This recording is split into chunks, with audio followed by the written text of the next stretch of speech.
So I'm back reviewing more e-scooters. This model here is from Ninebot, powered by Segway. It's called the Kick-Scooter Max G2, and it does have full suspension. We've got a shock here at the front. There's also one at the rear, well, two of them there, helping soak up a lot of the bumps. It's one of the weaknesses of a lot of e-scooters is they simply just have pneumatic tires, and that's it when it comes to soaking up all the bumps. It's the tires that does the job there. And because they're normally not puncture-resistant tires either, you have to run quite a high PSI. These tires, however, they are pneumatic 10-inch tires. They are self-sealing. So as long as you keep a high, reasonable PSI in them that they recommend, tire pressure, they will seal up and you won't have any issues there. The battery is located here in the deck, and that is 551 watt-hours, which Ninebot claims can give us a range of up to 70 kilometers. But realistically, most people, as I can see so far in my time testing it out, will get around 40 to 50 kilometers range out of a scooter like this. It's all dependent, of course, on your rider weight and the kind of conditions that you're riding, the road surface, and how many climbs you do have. The Max 2 does have a plastic mudguard on the back, room for a small little registration or number plate if you need that. Countries like Germany do. We have side reflectors. These shocks here, so there are two either side on the rear. These are adjustable. There is a softer setting and a max setting that you can tweak with them if you wanted to do so. I've just left it as standard. Seems to be fine for me and my weight. And we've got a reflector in the rear with a tail light. Now this tail light is a dual stage one. You can see as I apply the brake now, it does increase the brightness of it a little. Now the motor is in the rear hub. Now this peaks at 900 watts. It's quite powerful, and it is a nominal 450 watts, which is the standard power output. So it should be very good at climbs, and I will be testing that out in this video later with my climb test. So the deck of this is nice and large for my feet. We do have some rubber here to give our feet there some traction so they're not going to slip off as you're riding along, and even if your feet are wet. The overall build quality is excellent. The welds on the frame, the paint finish here looks good, seems to be quite resistant to wear, and we do have a kickstand that seems to be quite sturdy and does not rattle about. Plastic mudguard here at the front, the brake at the front, so it's dual braking. We've got electronic brake at the rear, drum brake at the front here, side reflectors, and a hydraulic front shock here. So that gives us around about 30 millimeters of travel. Now the charge port is located on the right-hand side. It takes about 5 to 6 hours. There is a little gasket here to keep the water out of it, and the great part about it is the power supply is internal. So you just need the power cable. You plug that in and away you go. You are charging. You don't need to carry around a separate power supply. I want to see more brands doing this. So right here we do have a little buzzer horn. This also acts as the alarm too. If the scooter does detect that someone is moving it about and you haven't unlocked it, then it will go off, and it will also flash the indicators. I just wish that in the alarm mode this buzzer was a little louder than what it is. Turning on the Max G2 is like their other models, very similar look to it in style. So just press the button here for a few seconds. You hear a beep, it comes on. Now the display is very difficult to make out in direct sunlight. This is my biggest complaint. I really wish they'd gone with like an OLED screen that was a lot brighter that you could see. Now you can see it at night just fine. From this example, you can make out, yes, your battery level there. If your lights are on, we know that in anyway when you ride at night. And all that information like your speed and then whatever power level you are in. So you've got the Eco mode, the D, and the S. The S is the Sport, max speed 25 kilometers with this EU model. So here on the left-hand side, we've got our buzzer. That's reasonably loud, and we do have this indicators here. So pressing that left or right triggers the corresponding indicator light. Now it's got some LEDs in there that are very bright. The front headlight that it does have incorporated into the handlebars is powerful enough. It does light the path up ahead of you. And I do find that they've got the optimal angle too for this headlight. Pretty much perfect for when you're traveling at about 25 kilometers per hour. The hand grips that they have used have a little tiny bit of movement in them, but they are pretty much locked down. They're not bad. That's me exaggerating it by putting a lot of pressure on there. This is our accelerator. So you just used your thumb to accelerate. Now, if I press it now, nothing is going to happen because you need to kick off first, get to about 2 or 3 kilometers. Then when you press it, it will power away. Of course, they do this for safety. And here is where it latches into the top of the mudguard, allowing you to lift the scooter up when you fold down the handlebar.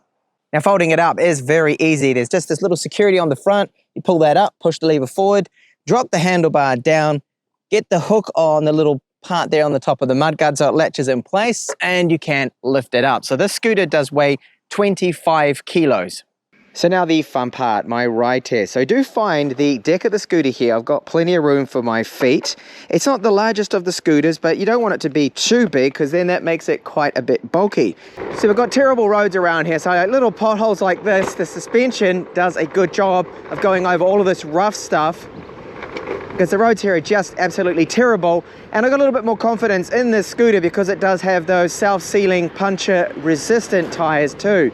Now, cruise control, it does not seem to have it in the settings, an option to enable cruise control for the Max G2. I've seen this with other similar e-scooters, but it seems that that is not there. I don't know why they don't have it. Maybe for safety reasons. It's probably to do with EU law regulations that you're just not allowed to have cruise control. So as soon as you take your thumb off that throttle, you begin to deaccelerate. So that's pretty standard there. So I still haven't really heard this motor.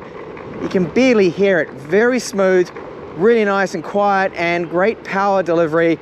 And I feel quite safe here cruising along at just 25 kilometers per hour. So climb test now. It can handle the 900 peak watt motor, climbs of 22 degrees. This is about 20 and it's doing fine. It has slowed down now to 17 kilometers per hour. This patch here is a little steeper, and I can feel it slowing down a little to 15, 14 kilometers, but now starting to gain again. So this is good at speed.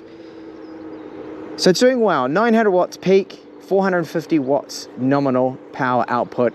This is climbing, I think, one of the best out of the illegal limited 25 kilometer per hour e-scooters that I have covered. Braking test now from about 30 kilometers per hour. When I get to this white post, I'll do the full-on braking. Okay, oh, just before this other post. That is not bad at all. So we have a mechanical drum brake at the front and electric brake at the rear. Also the regen braking, so you do gain a little bit back when it comes to the battery capacity, but it's not that much at all, but it helps. Every little bit helps, of course. So good braking performance with the Max G2. And our Ninebot Segway application. So it connects up via Bluetooth. You can see here my remaining battery percent. So 45%, I've done 21 kilometers. And it tells me I can do another 22. But this is quite an inflated number here. In reality, I think this is more like 15 kilometers for that last portion of the battery. So my estimated range that I can get, I'm working out about 30 kilometers.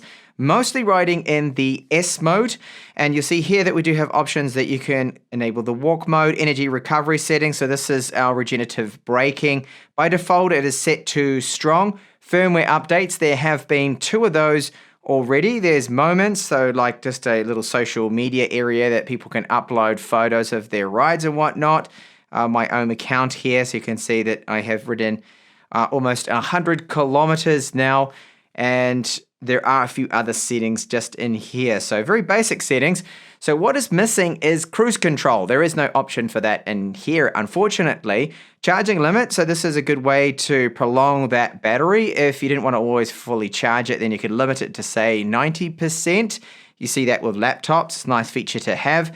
Abnormal vibration alarm. The detection indicator, switch tones, and then they've got the lab option here to enable like a traction control. If you did want that, you have that. And this is very handy too, which is the custom settings of the S mode. Now imagine you're going to let, say, a 14-year-old ride on this, but you don't want them going 25 kilometers per hour. You want them only to go, say, 19. Then you can set that. You can also lower down the acceleration to normal.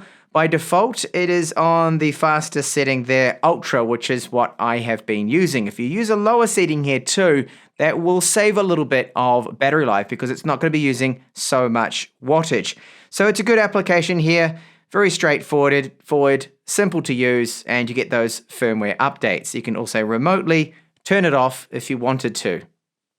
Now, the range of the scooter is going to be very dependent on, of course, your weight, how many climbs you have, and then what level you are using. So whether you're using the Eco mode, the D mode, or the S mode. Now, I rode around in most of the time the S mode for the maximum acceleration, and I'm looking at around 30 to 35 kilometers. This is the kind of range that I can get out of it tops. Now, if I didn't have so many climbs around and I used, say, the D level, the in-between mode, and took it a little bit easier, I think you could probably manage to squeeze out around 35, 40 kilometers. That's still short of their 50-kilometer claim, and I just don't know how I would be able to achieve, at least with my weight of 82 kilos, the 70-kilometer claim, which is another claim they say that you might be able to get out of the scooter. For me, that's just not going to be possible. But all up, it is an excellent scooter here, the Max G2. I like the full suspension on it. The front shock, the rear shock makes a huge difference.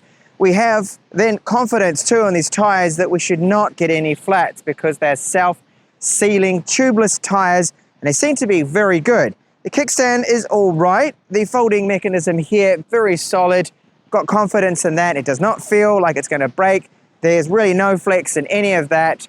And the handlebars with the built-in indicators is a great safety addition, along with the lights that we do get with this. Climbing power, very good for a 25 kilometer per hour limited e-scooter. I do like the performance of that, and the braking performance seems to be very good as well. The cons are very minor from me. One of them is the display in direct sunlight is very hard to make out.